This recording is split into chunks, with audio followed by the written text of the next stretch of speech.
My name is Jordan Rigby and my business is Ravenwear Clothing Company.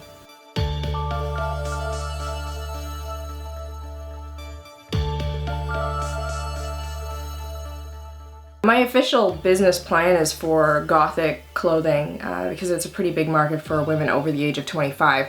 But I really started my career with costumes and cosplay, which is becoming a really huge industry right now. So most of my bread and butter comes from commissions for people to go to conventions, and right now my busiest time of year would be Halloween because people go nuts over Halloween. My entire studio is filled with costumes, so it's a weird mix between half of my studio is gothic clothing and the other half is costumes right now.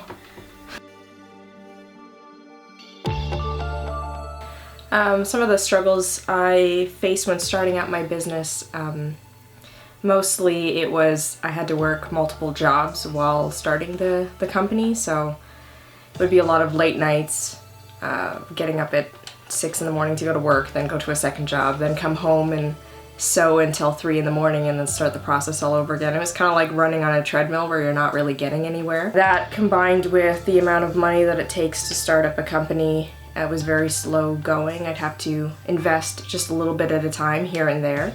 So it never really got off the ground until I was able to actually quit my full-time jobs and just go for the company.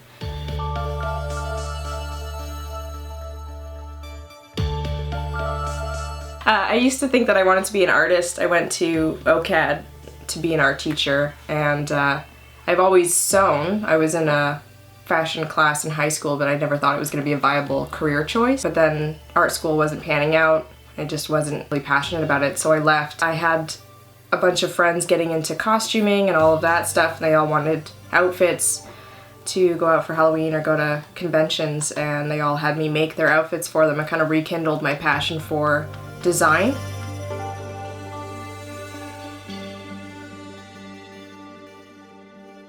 Last year we had a big fire in our apartment and we lost pretty much everything.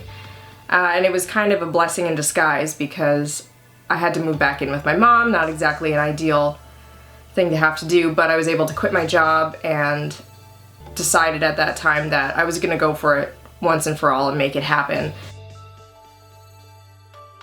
The NEET Youth Incubator was a lot more helpful than I thought it was going to be. When I first heard of it, I didn't know how much it was going to actually propel the business forward. And then when I got into it, it really helped mostly with just keeping me on track, having to meet weekly to talk about my business. I was able to just keep going at it. That combined with being able to talk to some of the people that came in to help us out with, accounting and legal and all that stuff, or things that I don't know on my own. So it gave me a lot more information, which I've been able to run with quite a bit since. I don't think I would have been, quite as far in my business if I hadn't gotten into the program.